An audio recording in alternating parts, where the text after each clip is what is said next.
میں نے جو کافی بنائی تھی وہ اس کے آنے سے ٹھنڈی ہو چکی تھی، کیونکہ باتوں میں خاصا وقت صرف ہو گیا تھا۔ جب وہ کافی پی کر رخصت ہونے لگی تو میں نے اس سے وعدہ کیا کہ آج رات یا کل صبح اپنی تحقیقات کے نتائج سے اسے مطلع کر دوں گا۔ جانے سے پہلے میری نا کے باوجود 5,000 کی رقم وہ ادا کر گئی۔ اس طرح اس نے مجھے گوپی ناتھ کی موت کی تفتیش کے لیے پابند کر دیا تھا۔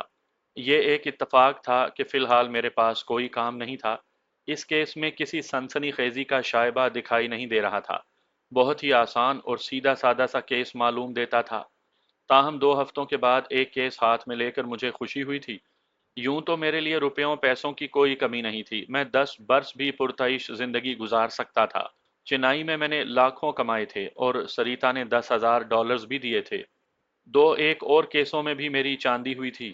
سجاتا کیس جو تھوڑی دیر کا تھا اس میں 60,000 کی رقم بھی ہاتھ لگی تھی، ورنہ اس سے پہلے تو میں سارا وقت 3 دن اور ہونے والے الیکشن کی سرگرمیوں میں گزار دیتا تھا، یعنی اس کی تفصیلات جانتا پھرتا تھا۔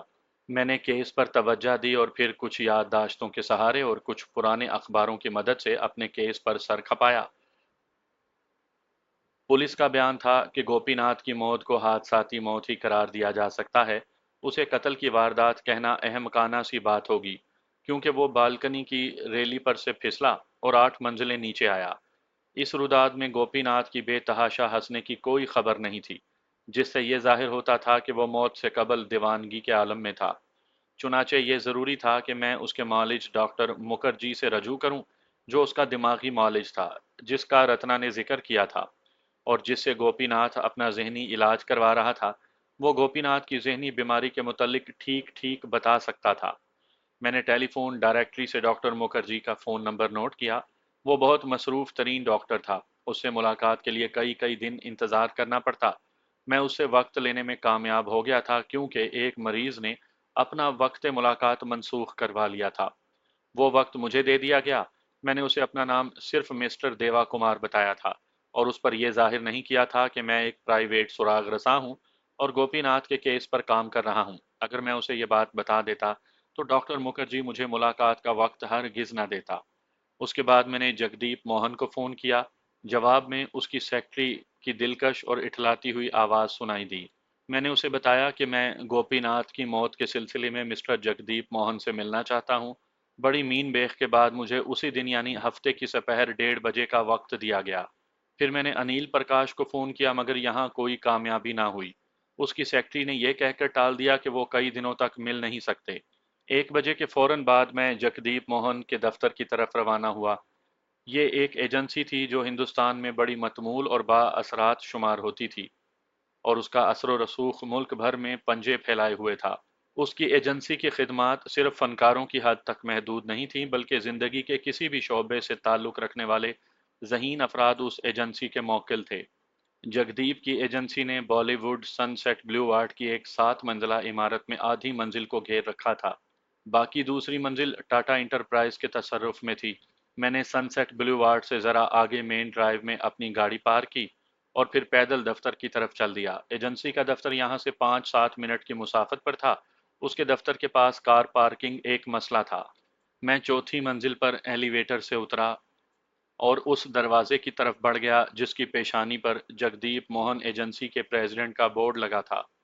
ناپ گھما کر دستک دیے بغیر میں اندر چلا گیا۔ جس دروازے کی پیشانی پر جو بورڈ تھا اس دروازے پر پیون دکھائی نہیں دے رہا تھا۔ شاید وہ لنچ کرنے گیا تھا۔